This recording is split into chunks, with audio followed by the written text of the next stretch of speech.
Banyak yang percaya Dia Allah yang setia, Dia Allah yang mulia, Dia Allah yang perkasa dalam kehidupan kita.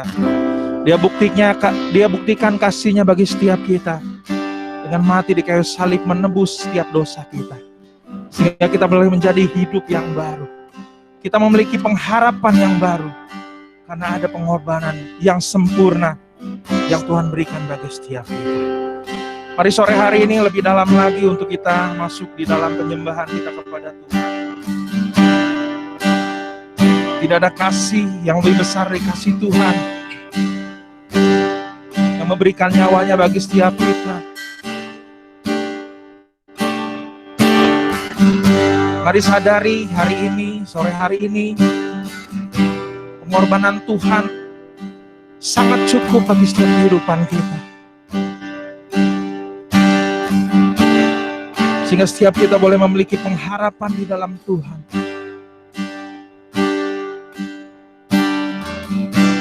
Tuhan menjamin masa depan kita. Tuhan menjamin setiap kehidupan kita. Sekalipun kita harus menghadapi berbagai pencobaan di dalam kehidupan kita, tapi percayalah kalau Tuhan sudah menyertai kita di dalam suka dan duka, maka Tuhan yang sama akan tetap menyertai kehidupan kita. Mari sore hari ini datang di hadapan Tuhan. Hanya Tuhan yang sempurna mengasihi kita. Hanya Tuhan yang sempurna menerima kita tanpa syarat apapun. Tetapi Dia rindu untuk kita benar-benar datang sama Tuhan. Apapun kondisi Bapak Ibu Saudara, baik di tempat ini ataupun di rumah masing-masing, mari sore hari ini engkau tidak dibatasi oleh apapun untuk datang sama Tuhan. Untuk berkata, I need you Lord, we need you Lord. Mari nyatakan pertolongan-Mu bagi kami, Yesus. Terima kasih Yesus. Terima kasih Yesus. Terima kasih Tuhan.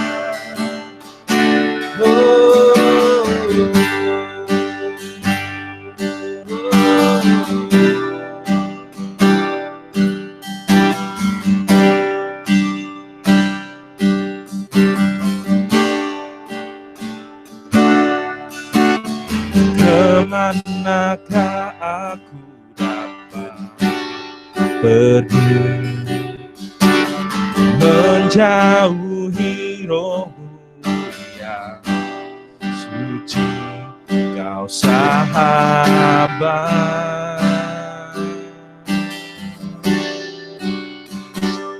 dan Kau dekat.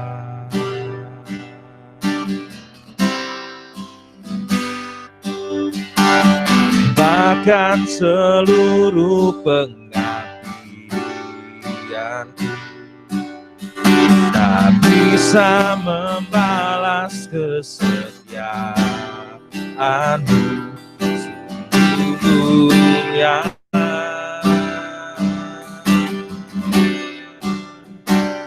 Dan berharga, sungguh besar pengorbanan-Mu bagiku, terlalu dalam untuk dimengerti, sungguh besar.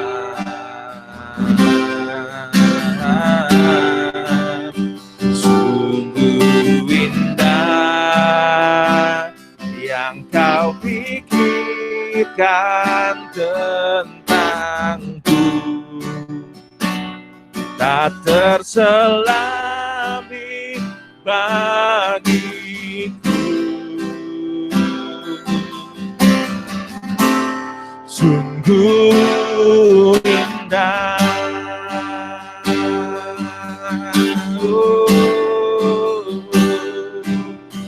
Engkaulah kasih yang sempurna Tuhan. Sekali katakan, kemanakah aku dapat pedih, menjauhi rohmu yang suci, kau sahabat,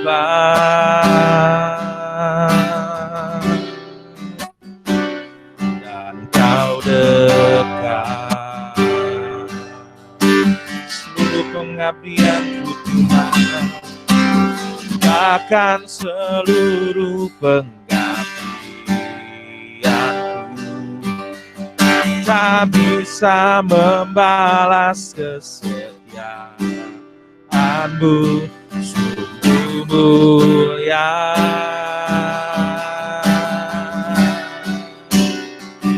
dan berharga. Mari umat Tuhan nyatakan, sungguh besar, besar pengorbananmu bagiku, terlalu dalam untuk dimengerti, sungguh besar, besar, sungguh indah yang kau pikirkan tentangku, tak terselami bagiku, sungguh indah. Mari lebih dalam lagi nyatakan, sungguh besar, besar pengorbananmu bagi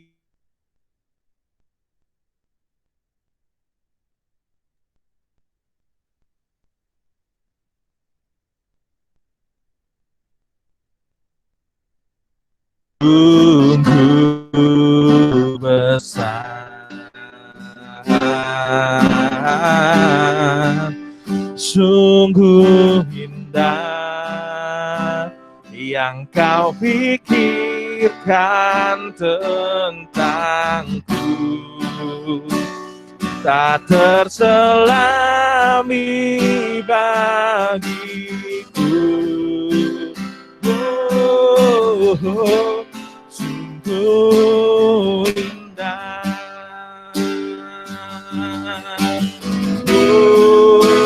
sungguh besar pengorbananmu bagiku, terlalu dalam untuk dimengerti, sungguh besar, sungguh besar,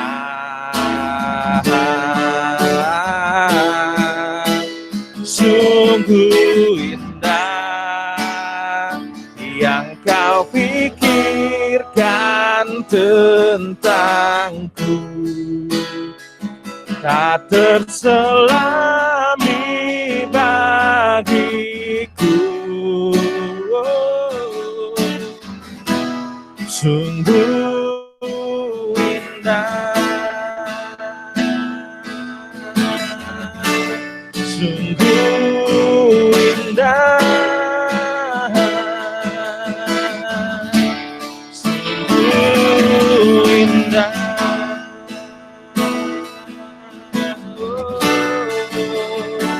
pengorbananmu sempurna Tuhan, pengampunanmu sempurna Tuhan, kasih-Mu tiada duanya Tuhan, Engkau menerima setiap kami Tuhan,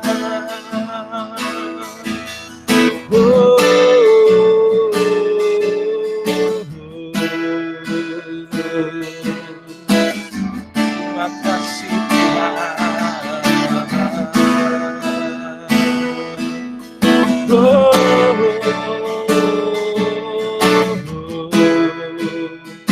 Mari menaikkan syukur kita di hadapan Tuhan sore hari ini.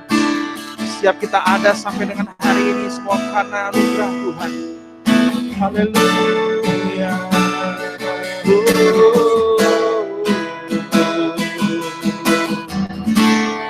Terima kasih Yesus Tuhan.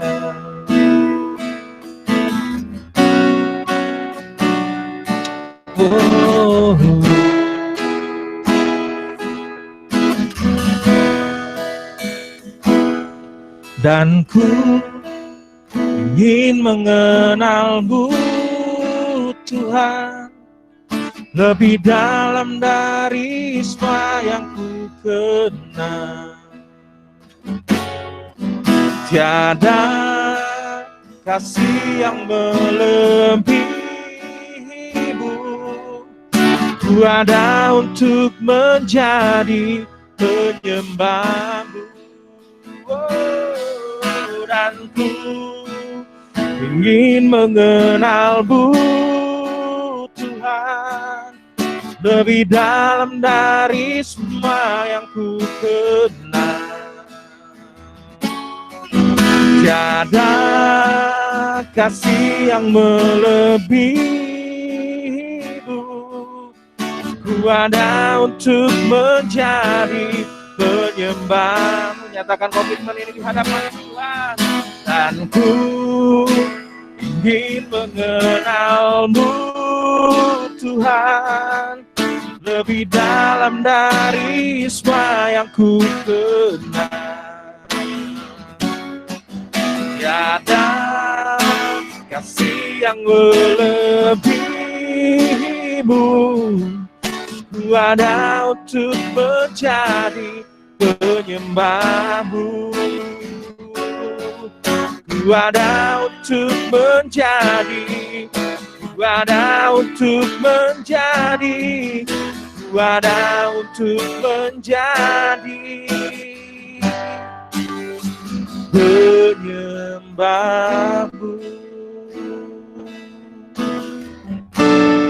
Kami tahu hanya Tuhan yang mengenal kami, Tuhan.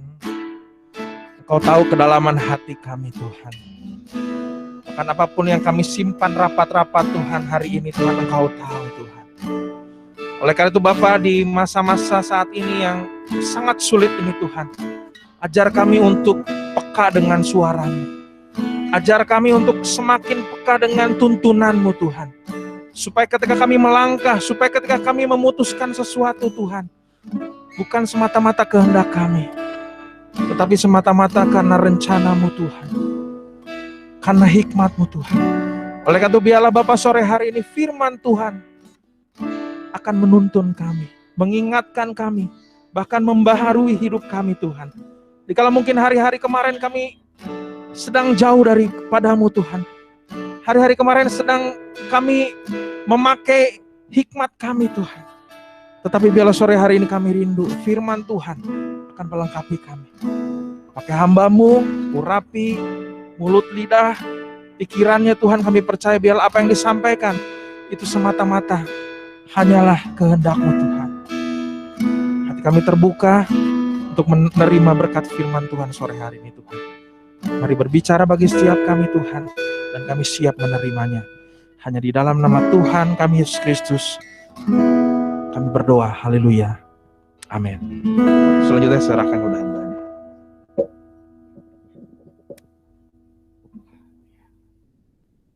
Tes. Ya, shalom Bapak Ibu. Ya, Bapak Gembala ada, terima kasih. Pastor Yusak, kemudian hambanya ini Pastor Samuel juga saya kenal, juga ada Ibu Gembala, terima kasih. Baik yang online maupun offline, kita percaya bahwa hari ini bukan sebuah kebetulan. Ya, ini iseng saja gitu ya. Saya pulang dari Palembang ini. Jadi bawa mobil kemarin malam sampai sekitar jam 11 malam. Satu yang membuat saya cepat pulang hanya tugas dari Pastor Yusak. Saya tidak mendewakan pelayanan, tapi jauh-jauh hari Pastor Yusak sudah, Kodiki bisa nggak bawa firman di tempat ini, dan bagi saya sebuah kepercayaan. Saya book jadwal itu dan saya kemudian ada rencana pulang sama istri, kemudian di Palembang pun ada tugas, saya bilang saya harus kembali ke Bandung. Karena saya yakin Bapak Ibu sudah terkasih, kalau sore ini kita hadir, bukan kebetulan. Saya berdiri di tempat ini bukan kebetulan. Ada sesuatu yang Tuhan mau, baik buat saya, baik Bapak Ibu yang ada di rumah juga, yang sedang Zoom. Saya percaya, satu hal yang harus kita yakini, bahwa setelah kita mendengar firman, berbahagialah setiap kita kalau ada hati semakin mengasihi Tuhan. Ada hati yang merasa siapa hidup kita ini adalah orang yang bukan merasa benar. Tetapi semakin hari semakin merasakan bahwa kita tanpa Tuhan bukan siapa-siapa. Dan mengakui kedaulatan Tuhan yang sangat penuh. Saya percaya dua hal yang sederhana ini yang membuat kita semakin tajam dalam panggilan Tuhan. Bukan soal skill, bukan soal pengalaman. Bahkan kalau kita merasa hebat, kadang-kala Tuhan izinkan jatuh, percaya. Untuk sadar bahwa hidup ini tanpa Tuhan bukan siapa-siapa. Kalau engkau begitu melejit dan melupakan Tuhan, seringkali Tuhan ajar untuk terpleset terlebih dahulu. Saya katakan diizinkan Tuhan. Supaya engkau sadar kembali bahwa keberadaan kita karena Tuhan. Ada amin Bapak Ibu saudara terkasih. Nama saya Diki, saya bukan siapa-siapa, saya sama-sama orang-orang yang belajar untuk mengasihi Tuhan. Nah, saya rindu sekali bahwa berbicara COVID hari ini sudah tidak ramai lagi Bapak Gembala ya. Artinya orang sudah mulai terbiasa. Tetapi dari dulu saya konsisten sekali dari 1 tahun yang lalu. Bahwa ketika COVID ini ada, isunya bukan COVID yang mengerikan. Tapi ada isu besar, ada 3 hal yang iblis taruh dan tebar. Yang pertama adalah menabur rasa kekhawatiran dan kecemasan. COVID-nya mungkin sesuatu yang Tuhan izinkan, bukan dari Tuhan. Tapi iblis mencoba untuk setiap anak Tuhan dikuasai ketakutan dan kekhawatiran. Maka firman Tuhan banyak sekali ayat yang berbicara, janganlah engkau khawatir, janganlah engkau cemas. Dan ini testimoni awal sebelum Tuhan datang yang kedua kali. Berapa banyak orang yang takut, khawatir. Betul? Bapak Ibu kita sepakati itu ya. Tanpa terlepas dari kita anak Tuhan juga. Awalnya merasa takut dan khawatir. Saya pun terjebak belanja dengan yang berlebihan, saya jujur. Tapi setelah saya renungkan, saya duduk diam, ini ada isu yang lebih besar bukan sekedar COVID. Yang kedua, isu apa yang diserang oleh iblis, yang ditabur oleh iblis, adalah isu selfishness, mengasihi diri sendiri. Coba kita renungkan baik-baik. Berapa banyak orang yang tidak mau berhubungan dengan orang lain. Bahkan ada istilah, sekarang tuh pahlawan yang diam di rumah. Justru yang keluar bukan pahlawan setahun yang lalu. Orang cenderung menjadi mengasihani dirinya sendiri. Dan tanpa sadar, keegoisan lahir muncul di tingkat yang paling tinggi. Bukan kepada orang, kepada saudara seiman juga. Kepada satu keluarga inti pun. Berapa banyak justru ketika semua orang harus diam di rumah, tapi tidak sedikit angka perceraian naik. Ribut rumah tangga banyak. Itu memang iblis taruh di situ. Dan sore hari ini saya rindu sekali bahwa pada akhirnya gaya hidup Kristus, yang mana kekristenan ini bukan sebuah identitas Bapak Ibu. Kekristenan bukan soal di KTP Kristen. Tapi kekristenan berbicara soal relationship, sebuah hubungan. Tapi dengan COVID ini berapa banyak orang putus hubungan. Retak hubungan. Bukan hanya COVID. Saya yakin di akhir zaman ini Alkitab sudah menubuatkan. Di akhir zaman, banyak orang yang semakin mengasihani dirinya sendiri dan mencintai dan menjadi hamba uang. Berapa banyak orang mengorbankan relationship hanya karena uang. Berapa banyak orang yang tiba-tiba ribut antar rumah tangga, mengorbankan relationship demi sebuah cita-cita yang belum dicapai. Ini terjadi dan terjadi.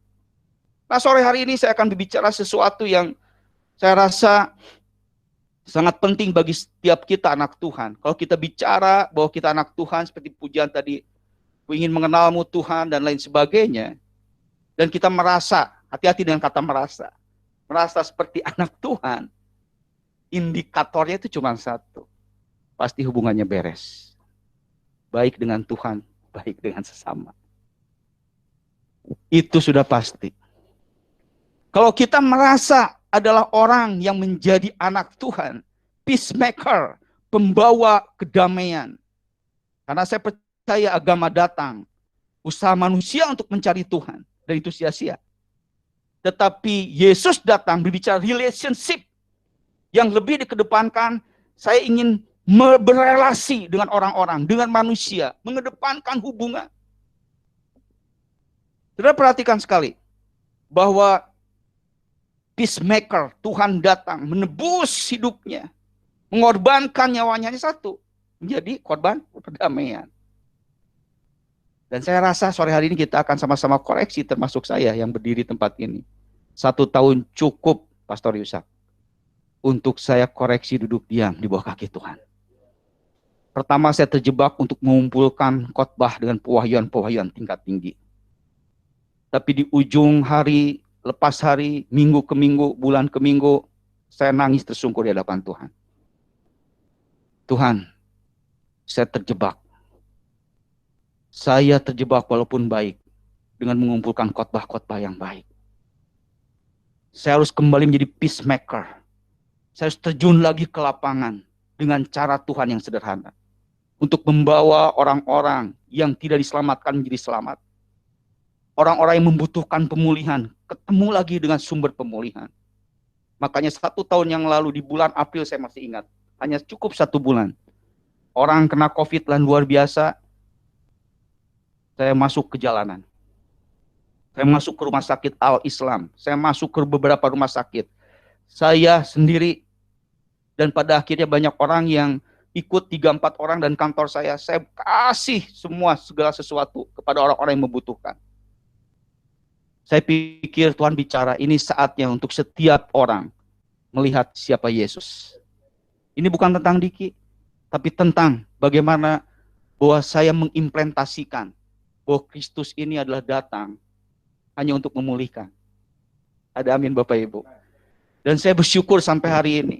Begitu bahagianya bukan karena COVID. Kalau orang ada yang kena COVID bisa sembuh, saya percaya Immanuel, Allah yang menyertai kita. Terlalu banyak orang yang mati COVID dan banyak orang berkata, sebetulnya tidak bukan hanya COVID, tapi ketakutannya menguasai hidup dia. Kadang-kala Tuhan izinkan ada yang kena COVID, ada yang tidak, itu misteri Tuhan. Tapi saya bersyukur kalau orang yang bangkit hari ini dan bisa menjadi kesaksian yang luar biasa untuk menceritakan siapa Tuhan kita. Ada amin Bapak Ibu. Nah, saudaraku yang terkasih, peacemaker. Mari kita akan baca dalam 1 ayat yang saya akan baca dulu, Matius pasal 5 ayat 9. Terima kasih Pastor Yusak memberi kesempatannya, Bapak Gembala, Ibu Gembala. Saya senang sekali karena nanti pada saatnya, Bapak Ibu percayalah, Pastor Samuel, ada waktu tapi kita tidak ada daya. Ada orang ada daya tapi tidak ada waktu. Tapi hari ini kita ada daya, ada waktu. Maksimalkan untuk bisa melayani Tuhan. Wow, keren sekali. Matius 5 ayat 9. Alkitab mencatat dan menulis dengan tepat, berbahagialah orang yang membawa damai, karena mereka akan disebut anak-anak Allah. Lawan dari peacemaker itu troublemaker. Peacemaker itu bicara pemulihan, menjalin relasi, tetapi lawan dari peacemaker itu troublemaker adalah meretakkan relasi. Selalu bikin masalah, selalu suka dengan konflik. Jadi hari ini saya akan begitu to the point. Kalau kita sudah merasa menjadi anak Tuhan, tapi apa yang kita kerjakan di gereja, di kantor, di rumah, selalu bikin konflik, tanda tanya besar. Sebetulnya siapa Tuhan yang kita sembah? Injil Markus berkata, kasihlah Tuhan Allahmu dengan segenap hatimu, segenap jiwamu, dengan segenap kekuatanmu. Dan kasihlah dirimu sendiri, maka kamu akan bisa mengasihi orang lain. Saya rasa, kalau kasih kita kepada Tuhan tepat, sangat mudah karena pertolongan Roh Kudus untuk bisa mengasihi orang lain.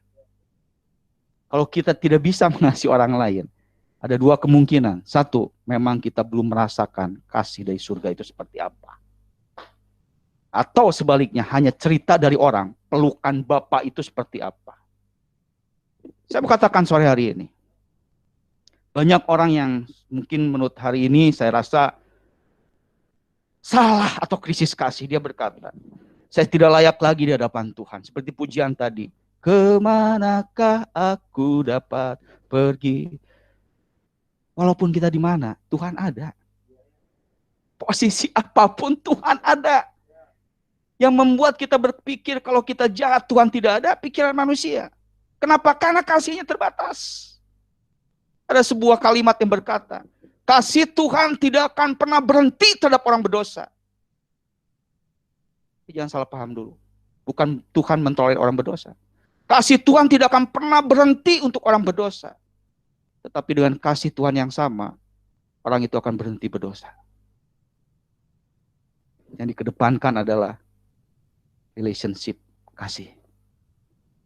Betapa orang mengalami kasih yang luar biasa, orang akan semakin tertunduk, dan mengakui kedaulatan Tuhan. Disitulah titik awal kita running bersama Tuhan. Karena apa? Kasih Tuhan. Dan bicara kasih, ada bicara relationship. Bicara kasih itu bicara sebuah hubungan yang memang Tuhan mau untuk setiap kita. Nah pertanyaannya, berbahagialah orang-orang yang mencintai perdamaian, yang membawa damai, karena itu adalah anak-anak Tuhan. Yuk kita koreksi dengan cepat hari ini. Sebetulnya kita mengetahui Tuhan atau mengenal Tuhan? Yuk diulangi lagi sekali ya. Kita itu sedang mengetahui Tuhan dengan segala pengetahuan, atau kita sedang mengenal Tuhan tanpa harus pengetahuan, karena dengan perjalanan kehidupan sehari-hari kita bisa tahu siapa Tuhan kita. Ini menarik sekali, karena pengetahuan seringkali menjadi indikator sebuah kepalsuan keintiman dengan Tuhan. Karena kita merasa mengetahui Tuhan segalanya lewat pengetahuan Alkitab, bukan berarti tidak boleh. Saya pun belajar sama-sama. Seringkali orang menyebut bahwa dia adalah orang yang lebih tahu dan lebih kenal dan dekat kepada Tuhan. Itu nggak disalahkan. Oh dia S2, seperti saya pun sama, Tuhan izinkan, pasti lebih tahu. Tetapi yang luar biasa, yang Tuhan mau hari ini, belum tentu orang-orang yang merasa tahu semua tentang Tuhan, bahwa dia mengenal hati Tuhan. Yohanes pasal 4 kita buka. Dengan tidak mengenal Tuhan, dengan tidak mengetahui kehendak Bapa, dia akan banyak meleset dalam sasaran hidup. Dia akan banyak kekeliruan di dalam setiap langkahnya. Ini ngeri sekali. Yohanes pasal 4 kita buka. Saya belajar betul hari ini. Seperti pujian tadi satu demi satu, membawa kita betul-betul merasakan bahwa kita harus mengenal Tuhan lebih dalam lagi. Tuhan yang unlimited love, kasihnya tidak terbatas. Tuhan yang ada kemanapun kita pergi, dia ada. Tuhan yang tidak pernah memperhitungkan siapa hidup kita, dan selalu memberikan kesempatan demi kesempatan untuk kita berhenti dan berkata, saya ingin melangkah karena terlalu besar kasih Tuhan. Wow, kalau kita merasakan hal itu luar biasa, kita akan tahu siapa Tuhan. Yohanes pasal 4. Yohanes pasal 4 itu bercerita tentang percakapan dengan perempuan Samaria. Kalau kisah ini udah jelas sekali, saya tidak akan banyak bicara di tempat ini karena kita tahu semua bahwa Yohanes pasal 4 adalah sebuah cerita seorang perempuan Samaria dengan Yesus yang berjumpa di Sungai Yakub. Kita tahu semua itu ya. Sumur Yakub, bukan Sungai Yakub. Nah, tapi dari kisah ini kita tahu bahwa Samaria dengan Yahudi tahu semua tidak bersahabat karena berbeda, dan sangat menjijikan sekali orang Yahudi melihat Samaria.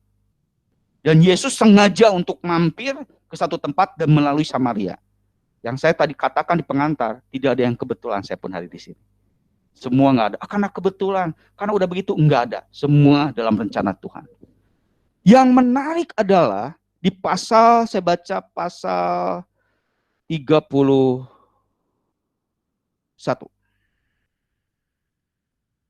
Sementara itu murid-muridnya mengajak dia, katanya, Rabi, apa?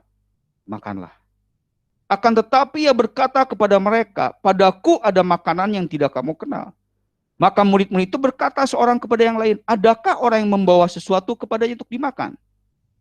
Kata Yesus kepada mereka, makananku ialah melakukan kehendak Dia yang mengutus aku dan menyelesaikan pekerjaannya. Nanti Bapak Ibu baca perikop ini, waktu saya merenungkan, waktu saya mendalami dan belajar untuk mengetahui apa yang Tuhan maksud, amazing.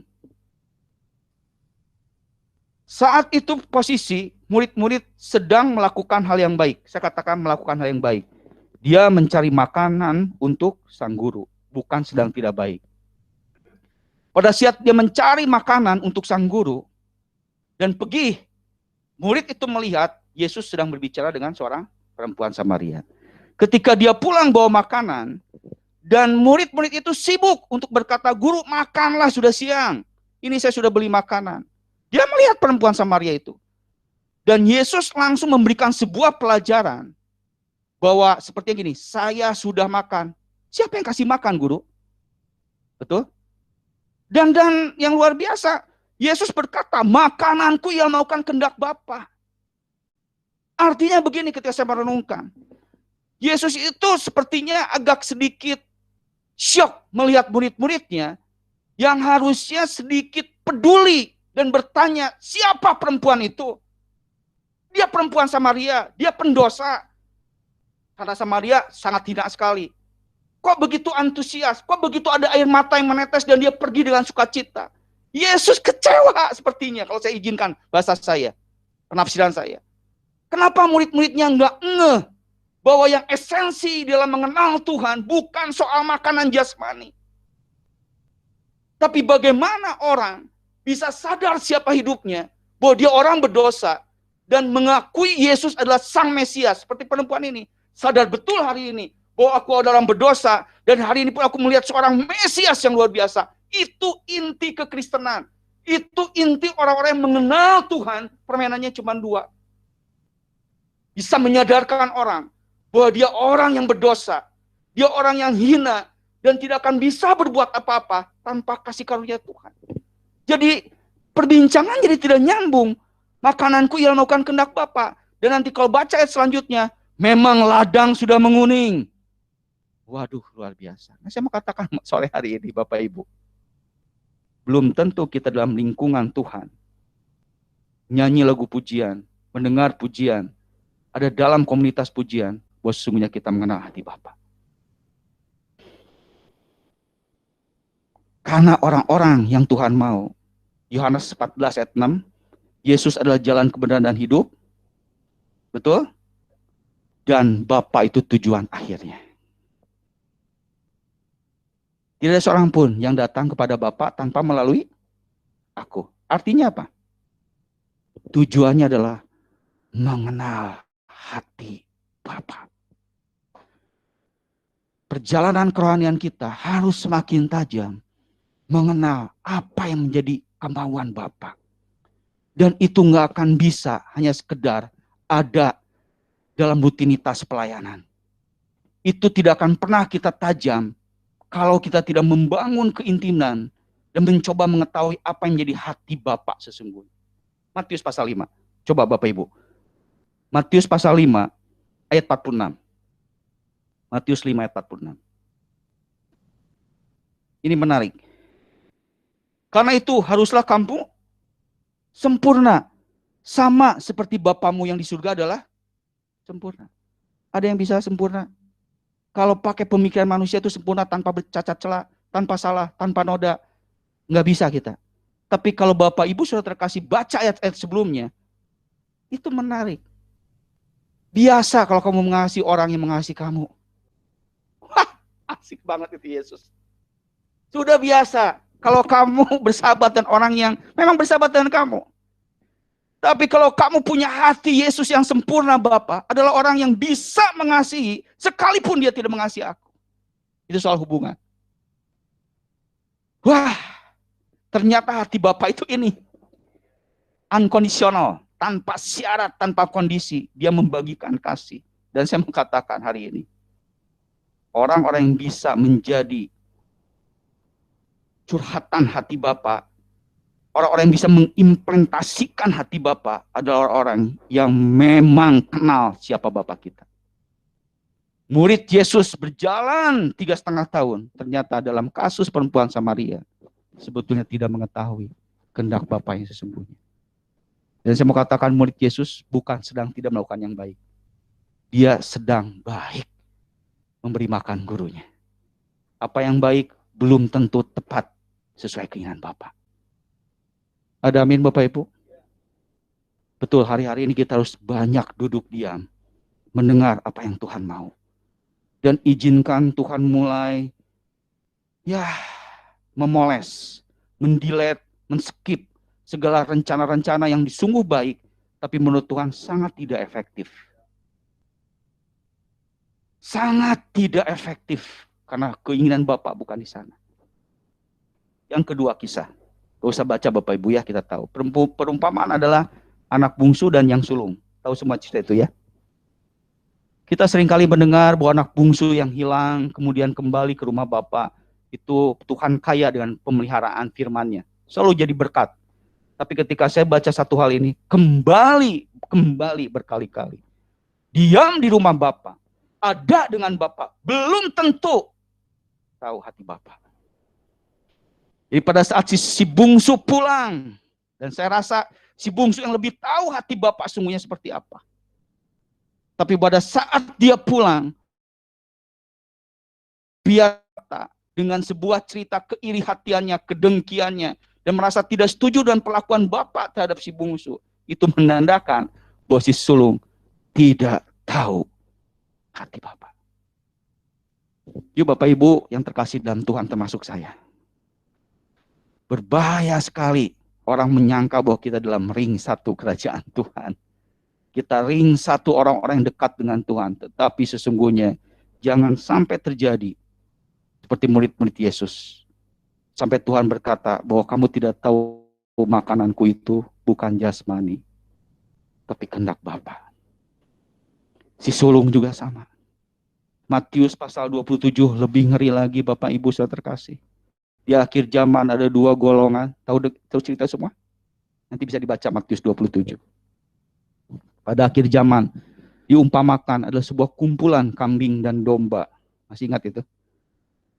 Kemudian kambing sebelah kiri, domba sebelah kanan. Dan Yesus berkata, "Hai, golongan domba, kamu masuk ke dalam kerajaan surga." Tapi domba responnya apa saat itu? "Hah? Kok saya bisa masuk ya?" Nah ini kembali menandakan bahwa dia bukan siapa-siapa. Dia merasa tidak layak. Dan dengan tanda perlahan dia berkata, "Tuhan izinkan saya bertanya." Padahal sudah masuk kerajaan surga. Hidangan bersama dengan Tuhan. "Tolong, kenapa saya sampai bisa harus masuk? Berikan saya satu alasan." Karena merasa tidak layak. Apa jawaban Yesus? Menarik sekali. "Hai kumpulan domba. Ketika aku lapar, kamu kasih aku makan. Ketika aku haus, kamu kasih aku minum. Ketika aku telanjang, kamu kasih pakaian. Ketika aku sakit, kamu mengunjungi." Kembali domba dan kepolosannya. Sebentar. Kapan Yesus lapar? Kapan Yesus haus? Kapan Yesus telanjang? Dan kapan Yesus sakit? Tapi Yesus menjawab dengan tegas. Ketika engkau melihat orang yang lapar dan kamu memberi makan, sesungguhnya kamu sedang membeli dan melayani aku. Ketika engkau melihat orang yang haus dan telanjang, engkau memberi minum dan pakaian, sesungguhnya engkau sedang memberi minum dan pakaian kepada aku. Itu bicara apa? Relationship. Orang yang punya hubungan yang baik akan terus tercurah hati untuk menolong. Tercurah hati untuk peduli kepada orang. Tercurah hati untuk berkorban demi orang lain. Tapi kalau hubungannya tidak baik, yang ada dah dia selalu menebarkan konflik, memutuskan hubungan. Wah ini ngeri sekali. Dan saya pertegas, golongan kambing yang merasa layak. Kalau sepak bola itu masuk tim atas, dia sudah bangga. Dan kemudian saat itu Yesus berkata, "Hei kambing, kamu masuk ke dalam api yang bernyala-nyala." Kambing protes semua saat itu. Dia berdiri, dia berkata begini, "Sebentar, saya sudah melayani engkau. Saya sudah A, B, C, D aktivitas rohani. Tapi Tuhan berkata dengan hal yang sama. Pada saat aku lapar, kamu tidak kasih aku makan. Ketika aku haus, kamu tidak kasih aku minum. Dan sebagainya, dan sebagainya. Dan kambing bertanya, kapan Yesus lapar dan minum dan telanjang? Sama jawabannya. Ketika kau melihat orang yang susah, mata kamu, apalagi COVID begini, tertutup untuk diri sendiri. Pintu kamu tertutup diri sendiri. Mengerikan sekali. Saya rasa sore ini firman yang tidak enak didengar. Tapi saya berdoa kepada Tuhan, saya datang bukan sebagai penghakim. Saya datang sebagai orang yang belajar dulu untuk dihajar Tuhan. Ditampar pipi kiri, pipi kanan. Wah Yesus, dan saya berkata Tuhan, saya tidak mau kehilangan arah dan tujuan. Seperti perempuan Samaria tadi, karena dia tidak peka akan hati Tuhan, dia tidak tajam. Kenapa saya katakan tidak tajam? Dia berputar-putar di urusan rutinitas. Sedangkan perempuan Samaria itu tajam ketika mengakui hidupnya berdosa. Dia mengakui Mesias sebagai orang pribadi Tuhan atas hidupnya. Baca selanjutnya. Wow, banyak orang-orang sekitar sana berjumpa dengan Yesus. Yang mengerikan lagi, sudah tidak peka, tidak tajam, banyak kekeliruan. Bukankah hidup saya sendiri sama kita? Ketika kita tidak peka, banyak yang tidak tajam dan banyak yang keliru. Sehingga Yesus pun kalau kita tahu di Alkitab, siapa sih penyembah dalam roh dan kebenaran itu? Ilustrasi ini. Memang di akhir zaman, Bapak akan mencari penyembah-penyembah dalam roh dan kebenaran. Karena 2 poin ini. Ketika kita sadar bahwa kita hidup orang berdosa. Karena kasih Tuhan yang membawa kita mengalami kasih karunia Tuhan. Dan terus hidup berdaulat dipimpin oleh kedaulatan Tuhan. Saya rasa ini orang-orang di akhir zaman. Dia akan menjadi tanda bahwa Tuhan ada dalam hidup kita. Relationship, peacemaker. 2 poin ini basically. Sadar bahwa kita adalah orang yang diperdamaikan Yesus. Betul? Tanpa Yesus kita tidak bukan siapa-siapa. Dosa-dosa kita diampuni. Dan hanya dengan Yesus kita diberi kepercayaan. Demi kepercayaan. Untuk tetap menjadi kitab yang terbuka dan bisa dilihat orang. Untuk orang berjumpa dengan Kristus. Saya mau di tempat kerja, di gereja, dimanapun. Simpel saja. Kalau ada teman kita di kantor, minimal yang jahat jadi baik lihat kita. Amin. Minimal itu aja. Jangan sampai yang baik jadi jahat lihat kita. Atau yang jujur jadi korupsi lihat kita. Itu betul-betul kita troublemaker sekali. Di gereja kita datang, orang-orang senang lihat kita itu. Bukan karena sesuatu, tapi kok ada sukacita. Ada Yesus, ada kehidupan. Hidupnya tuh asik. Saya sering kali berkata, Pastor Yusak mungkin bosan. Jangan pernah jadi orang yang terhebat, terutama, terpenting, teratas, lama-lama terpelanting. Yang penting bagaimana hidup jadi berkat. Itu sebuah inspirasi untuk membuat kita mengerti bahwa hidup kita peacemaker. Yang terakhir dari saya, sebelum kita akhiri. Yesus selalu mengedepankan hubungan. Makanya dalam Matius dia berkata begini. Yang letih, lesu, dan beban berat, datanglah kepadaku, belajarlah kepadaku. Tahu firman Tuhan itu? Lihatlah aku lemah lembut dan itu kata yang luar biasa. Orang yang membina hubungan pasti ada kerendah hatian. Nggak mungkin orang yang punya hubungan tinggi hati. Sebelum sapa, gua nggak akan nyapa. Wah itu bukan rendah hati. Mau nyapa nggak nyapa, gua sapa dulu. Wow, keren banget itu. Ada kelembutan, bukan kekerasan hati. Itu kan Yesus.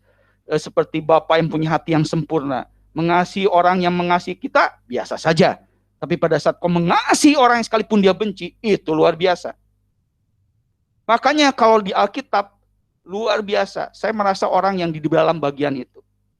Ketika berdosa, ketika hina, ketika sampah, ketika orang sudah mulai melihat, engkau nggak ada apa-apanya. Karena kau gagal dalam kehidupan. Tapi berkali-kali Tuhan datang dengan kasih-Nya. Nggak akan pernah terlupakan momen itu. Dan teringat 2 kisah yang menarik perempuan berzina yang harusnya mati saat itu. Tahu cerita itu? Dia lari terpoyong-poyong, mungkinnya terhuyung-huyung, berdarah, dilemparin. Seorang perempuan yang saya percaya dia pun tidak mau dalam profesi itu. Karena kepaksa, karena kondisi, karena situasional seperti perempuan Samaria yang punya 5 suami kan. Selalu Yesus menggambarkan cerita-cerita yang seperti itu untuk terus sadar bahwa hanya dengan kasih Kristus kamu bisa berubah dan alami itu. Ketika lari, guru mungkin udah kelelah, udah dipersekusi segala macam. Yang luar biasa, kembali Yesus seorang pribadi yang peacemaker. Dia datang tanpa menghina, tanpa menghakimi, walaupun dia sang penghakim yang luar biasa. Seringkali kita, hakim juga nggak pantas, tapi banyak penghakiman. Dia datang, kemudian dia merangkul, dan sepertinya tidak ada pertanyaan. Nah, waktu dia merangkul perempuan itu, saya mau katakan, relationship. Yesus mengedepankan hubungan. Dia menerima apa adanya terlebih dahulu. Soal penilaian nomor 2. Tapi butuh orang ini diterima dan diakui apa adanya. Dia peluk perempuan itu. Kemudian Yesus berdiri. Wow, itu film lebih ramai dari drama Korea itu saya rasa. Kemudian dia berdiri. Siapakah di antara kalian yang berdosa? Lempari orang ini. Kalau saya di posisi perempuan itu, sudah Bapak Gembala, saya nggak bisa berdiri lagi. Saya merasa dibela Tuhan. Saya merasa orang yang saya mencintaimu. Saya mengasihimu. Saya nggak bisa menatap mata lagi dan diam di hadapan Tuhan. Satu persatu yang penghakim-penghakim itu melari. Dan Tuhan berkata, kamu diampuni. Ada amin Bapak Ibu. Relationship. Waktu dia peluk Yesus peacemaker. Zakius yang nggak ada lagi orang. Dan dia orang asik saja dengan profesinya. Tiba-tiba naik ke pohon, murid-muridnya datang dengan Yesus. Kalau saya salah satu muridnya saat itu yang berkata, guru-guru, hajar tuh orang itu tuh. Bikin masalah, bikin kota, susah terus ini. Ini mafia besar. Ini tukang pajak luar biasa. Kalau saya jadi Yesus pun saya akan berkata, hei Zakius, jadi kodok lu. Jadi kodok lu langsung bertobat. Itu kan manusia. Pengennya sensasional dulu. Tapi kembali Yesus datang lagi ke Zakius. Zakius turun dengan rasa tidak bersalah karena dia tidak tahu kebenaran. Santai saja gitu. Saya mendengar kamu ada bagus, ceritalah begitu. Saudara tahu, murid-muridnya, yes, saatnya guru melakukan sesuatu. Wah, minimal nggak bisa ngomong, nggak bisa apa, diem gitu ya. Saudara tahu apa yang terjadi? Ada dialognya ngomong apa? Bolehkah aku, ya Bapak Gembala, menetap di rumahmu? My goodness. Orang zaman dulu kalau baca di sejarah-sejarah, kalau saya datang ke Pastor Yusak untuk nginep atau makan, saya udah menganggap engkau sahabat dan keluarga. Itu murid-muridnya satu persatu apa? Unfollower. Langsung di-delete. Delkon semua Yesus, saya salah guru semua. Dan Yesus santai saja. Dan kemudian murid-muridnya kepo. Udah delkon, kepo, datang lagi malamnya lihat. Si guru lagi ngapain? Sudah tahu? Apakah murid saat itu sedang Zakius langsung nangis? Sedang makan. Santai, mungkin ayam goreng. Saya percaya ampera nggak ada di situ ya. Ikan segala macam. Muridnya langsung begini. Betul, saya salah guru. Mulai malam ini saya akan ganti guru pada tidak sesuai dan keinginannya. Tapi besok harinya Yesus datang peacemaker, menjalin hubungan, dan terus intinya menyadarkan bahwa dia berdosa, bahwa dia bukan siapa-siapa, dan dia harus punya Tuhan di atas hidupnya. Zakius langsung, Pastor Sam, hutang berapa kamu dihutang saya? Waduh, sawah saya hilang, ini hilang. 4 kali lipat, 6 kali lipat. Lebih dari pembebasan jalan tol jadi kaya semua. Siapa yang hebat? Yesus. Demikian, hari ini saya nggak tahu, Bapak Ibu. Kalau Tuhan izinkan sekarang merasa kering. Cuman satu, Tuhan mau kau mengalami basah kembali dengan Tuhan. Karena terlalu kamu menghilangkan rasa-rasa basah itu nggak ada lagi. Dulu saya pelayanan, Kalau nggak merasa basah di hadapan Tuhan, saya nggak mau berdiri dulu di atas mimbar. Tapi dengan berjalannya waktu, dengan kesibukan, dengan tuntutan, itu baik. Wah, 3 kali, 4 kali khotbah, 5 lawyer juga 5 kali sehari. Apa beda dengan lawyer-lawyer di sana? Akhirnya saya tidak ada waktu lagi untuk bisa jadi basah. Dan semua terjebak dan aktivitas. Kalau hari ini kau mengalami kekosongan, kesendirian, diizinkan Tuhan supaya kamu mengalami lagi yang namanya sukacita, mengalaminya kemenangan dan pelukan Bapa. Relationship. Saya percaya sore hari ini, orang yang hubungan intim dengan Tuhan bagus sekali, yang peka sekali. Di luar aku kamu tidak bisa berbuat apa-apa. Terus koneksi dengan pokok anggur itu. Itu pekerjaan Roh Kudus yang memampukan kita untuk menjadi orang-orang peacemaker. Ada amin Bapak Ibu Saudara kasih. Jadi kalau COVID ini orang semakin sendiri, semakin egois, semakin ketakutan. Ini karena cerita begini. Seorang suami istri udah tua, ribut besar. Padahal udah punya cucu. Sama cucu nggak ribut, sama anak nggak cucu. Ributnya sama COVID. Gara-gara papahnya kalau pulang, ibu ini mungkin cerewet, harus disiram dulu di disinfektan. Bajunya harus dibuka, harus segala macam, bla bla bla bla. Nah, bapak ini mungkin cerita aja nih, tapi ini kejadian nyata. Kemudian bapak ini berkata, saya sudah disiram. Enggak. Jadi dia bawa ember, seember. Nih gua siram nih pancur. Itu kejadian. Jadi basah semua. Jadi ribut besar. Kenapa? Ketakutan, kekhawatiran, kecemasan. Ternyata lebih menguasai hidupnya daripada Tuhan yang menguasai. Bukan berarti tidak takut, ini pun pakai prokes, sama. Di gereja saya pun pakai prokes. Semua, tapi percayalah, Immanuel, Allah menyertai kita. Saya seringkali di gereja dikatakan, di ibadah pagi, doa, kalau kamu memang tidak keluar, kalau kamu memang tidak pernah kerja selama COVID ini, kalau kamu memang 24 jam di rumah, ke warung enggak, kerja enggak apa-apa, enggak ke gereja juga. Konsisten berarti. Tapi saya tidak suka dengan orang inkonsisten. Ke mall dia bisa, ke Bali dia rapid, kemana-mana rapid, tapi ke gereja berkata dengan mudah, sarang COVID.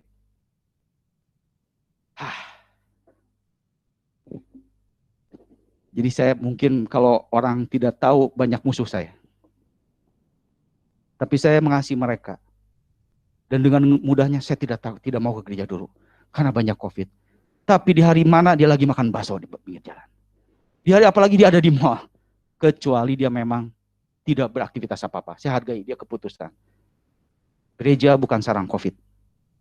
Gereja adalah sumber penyembuh. Sumber kemuliaan Tuhan. Di akhir zaman ini orang akan memudahkan iman-iman berguguran satu persatu. Hubungan jadi tidak baik. Relasi tidak terbangun. Semua penuh ketakutan. Tapi sore hari ini kita punya Allah sang peacemaker luar biasa. Yuk Bapak Ibu Saudara terkasih, saya percaya kita bangun kembali hubungan kita dengan Tuhan. Di luar aku, kamu tidak bisa berbuat apa-apa. Jadi kalau kita tidak bisa mengatasi COVID, kita tidak bisa mengatasi keuangan, kita tidak bisa mengatasi kehidupan. Kenapa? Karena memang di luar Yesus. Tidak bisa berbuat apa-apa. Tapi kalau kita bisa ini, kok bisa? Bukan kekuatan kita. Karena kita ada di dalam Yesus. Tuhan Yesus memberkati. Baik Bapak Ibu, mungkin saya serahkan ke worship leader, ke Pastor Yusak. Tuhan Yesus memberkati kita semua.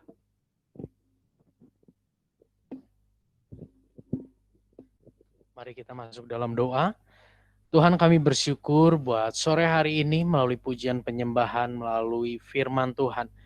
Kami boleh belajar kembali, kami diingatkan kembali untuk kami boleh menjadi pribadi-pribadi yang memiliki inisiatif Tuhan. Untuk sebuah pemulihan hubungan, untuk kami jadi peacemaker, membawa damai buat orang-orang yang ada di sekitar kami. Apapun yang hari ini menjadi ketakutan kami, apapun hari ini yang menjadi kegelisahan kami Tuhan. Kami tahu Allah Immanuel, Allah yang beserta dengan kami. Kegelisahan itu kami berdoa dalam nama Yesus, ganti dengan damai sejahtera. Ketakutan, kekhawatiran di dalam nama Yesus digantikan dengan pengharapan yang tak pernah berkesudahan kepada Yesus yang selalu menyertai kami. Terima kasih meteraikan firman-Mu dalam hidup setiap kami, terlebih lagi Tuhan. Kuatkan kami, mampukan kami untuk kami menjadi pelaku firman-Mu yang taat dan setia sampai akhir kehidupan kami. Berkati hamba-Mu Tuhan, Pastor Diki yang sudah menjadi penyampai firman dalam segala aspek kehidupannya, dalam perjalanan kerohaniannya, dalam keluarganya, dalam pelayanannya, dalam pekerjaannya. Tuhan yang buat berhasil bagi kemuliaan nama Tuhan. Terima kasih Tuhan buat sore hari ini. Kami serahkan semuanya rangkaian ibadah ini ke dalam tangan-Mu. Di dalam nama Tuhan Yesus kami berdoa. Amin. Puji Tuhan, sebelum kita masuk di dalam doa berkat, ada beberapa pengumuman yang akan disampaikan. Saudara, selama beberapa bulan kita beribadah secara online, kita menggunakan aplikasi yang dinamakan dengan Google Meet. Ya, tapi setelah kita melihat perkembangan dan kita melihat juga kualitas di platform lain, di aplikasi lain lebih baik, maka bulan April yang akan datang kita mulai menggunakan aplikasi Zoom. Ya, jadi saya mohon jemaat Tuhan, kita masih ada waktu sekitar 2 minggu lagi. Jemaat Tuhan mempersiapkan diri, kita download aplikasi Zoom di handphone kita masing-masing. Ya, masih ada 2 minggu, kalau ada kesulitan boleh ya hubungi saya, ya WhatsApp bagaimana mendownloadnya, nanti kita pastikan ada aplikasi Zoom di handphone, di laptop kita masing-masing untuk kita mengikuti ibadah. Yang kedua, saya mau umumkan nanti pada hari Raya Jumat Agung, ya tanggal 2 April 2021 pukul 16 kita sama-sama akan merayakan perayaan Jumat Agung melalui aplikasi Zoom, dan ibadah Paskah tanggal 4 April jam 4 sore itu seperti ibadah minggu biasa, namun kita merayakan Paskah itu juga melalui aplikasi Zoom. Ya. Lalu kita nanti hari Rabu kita ada worship night sama-sama, dan hari Jumat ini kita tidak ada komsel karena saya ada pelayanan juga ya. Jadi minggu depannya kita juga ada Jumat Agung ya, jadi memang komsel agak kita pending beberapa waktu. Lalu untuk persembahan ya, mari kita berikan persembahan yang terbaik, menyerahkan Tuhan, langsung ditransfer ke rekening 157-033-0043 atas nama Yusak Setiawan. Baik, kita mau bangkit berdiri bersama, kita mau masuk di dalam doa. Kami bersyukur Tuhan buat sore hari ini, karena hadirat Tuhan, karena kemurahan Tuhan, kami boleh menikmati hadirat-Mu dalam ibadah ini dari awal hingga akhirnya. Terima kasih melalui pujian penyembahan kami di bawah Semangkin mengalami Engkau, melalui firman kami di bawah Semangkin mengenal, mengerti isi hati-Mu bagi kehidupan setiap kami. Dan ketika kami nanti akan memberi persembahan melalui transfer Tuhan, kami mau biarlah kami memberi dengan penuh sukacita, kami memberi dengan penuh kerelaan bagi kemuliaan nama-Mu, dan biarlah setiap persembahan yang kami bawa kepadamu Tuhan itu sungguh-sungguh menyenangkan dan mempermuliakan Engkau. Terima kasih, kami bersati berdoa untuk bangsa dan negara kami di tengah permasalahan pergumulan yang terjadi. Tuhan tolong pulihkan lawat bangsa dan negara kami. Tidak ada kuasa yang sanggup memulihkan selain kuasa dan kasih di dalam nama Yesus Kristus. Dan kami percaya kuasa dan kasih-Mu tidak berakhir bagi bangsa dan negara kami. Di sektor ekonomi, sektor keamanan sosial, budaya, kesehatan. Kami mohon Tuhan di dalam nama Yesus tergenapilah apa yang menjadi rencana dan kehendak Tuhan. Turunlah damai sejahtera-Mu menguasai bangsa kami Indonesia. Berdoa buat para pemimpin kami, biarlah hikmat Tuhan menyertai mereka, tuntunan Tuhan menyertai mereka dalam pengambilan keputusan, dan kami percayakan setiap keputusan yang diambil merupakan rangkaian Tuhan menuntun bangsa dan negara kami mengalami damai sejahtera dan mengalami penggenapan janji Tuhan bagi Indonesia. Terima kasih Tuhan. Kami berdoa untuk komunitas kami di tempat ini. Terus bawa komunitas kami Tuhan. Biarlah setiap kami yang ada di dalamnya semakin hari semakin diajar untuk mengenal dan mengalami Engkau secara pribadi. Setiap hari kami mau Tuhan menjadi anak-anak-Mu yang bersaksi menceritakan siapa Yesus dalam kehidupan kami. Setiap hari kami mau Tuhan menjadi pelaku firman-Mu dan menjadi teladan bagi orang-orang di sekitar kami. Biarlah integritas itu ada dalam hidup kami. Roh Kudus, tolong kami, kuatkan kami, mampukan kami. Dan kami mau Tuhan menjadi orang-orang yang membagi hidup kami buat orang-orang di sekitar kami. Kami mau memuridkan, kami mau membawa orang mengalami dan mengenal Engkau lebih dalam lagi melalui kehidupan kami. Terima kasih Tuhan, terima kasih Bapa. Dan sebelum kami berpisah Tuhan, kami mau menerima berkat yang datangnya daripada-Mu. Terimalah segala berkat daripada Allah Bapa, cinta kasih daripada Tuhan Yesus Kristus, persekutuan dengan Roh Kudus, hati yang mengasihi Tuhan, hati yang rindu dekat dengan Tuhan, hati yang rindu menyenangkan Tuhan, kerelaan dan kekuatan daripada Roh Kudus, menolong kami semua menjadi pelaku firman saat ini sampai selama-lamanya, memberkati keluarga, memberkati perekonomian, memberkati kesehatan, memberkati studi, memberkati hubungan, memberkati relasi kami dengan siapapun, pekerjaan kami, pelayanan kami, semua yang Tuhan percayakan kepada kami. Ajar kami untuk melakukannya dengan mengandalkan Tuhan, sehingga kami boleh memperoleh yang terbaik dan kemuliaan hanya bagi nama Bapa di sorga. Terima kasih Tuhan, terima kasih Bapa. Di dalam nama Tuhan Yesus kami berdoa. Amin. Berubah selamanya cinta kasihku padamu.